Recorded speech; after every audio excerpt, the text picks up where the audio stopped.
నా పట్టు చీరని చూడు ఎలా చేసిందో. ఇంతకు ఏం చేస్తుందో ఇది. అత్తయ్య కాఫీ.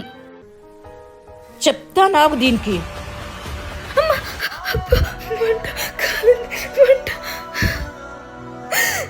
ఏమైంది అత్తయ్య? ఏంటి బాగా మండుతుందా? నాకెట్లుండాలనే నా పట్టు చీర కాలిస్తే?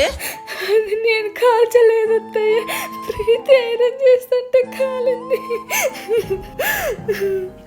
ఏమైందమ్మా విద్య ఎందుకు అలా అరుస్తున్నావు? ఏం భాస్కర్, నీ భార్యకి భలే సపోర్ట్ చేస్తున్నావే. ఓ కట్నంలా, కానుకలా, చదువులా, ఉద్యోగంలా, సద్యోగంలా ఇట్లాంటి దాన్ని కోడలుగా తీసుకొచ్చినావు. నువ్వు చెప్పినవేవి లేకపోయినా విద్యకు మంచి వ్యక్తిత్వం ఉందిమా. ఆ వ్యక్తిత్వం ఉంది కాబట్టి నువ్వు ఇంట్లో ఉండగలుగుతున్నావు. లేకపోతే ఈ వేళకి ఇంటి బయట ఉండేదానివి. పో విద్య, పోయి మంగడుకోపో.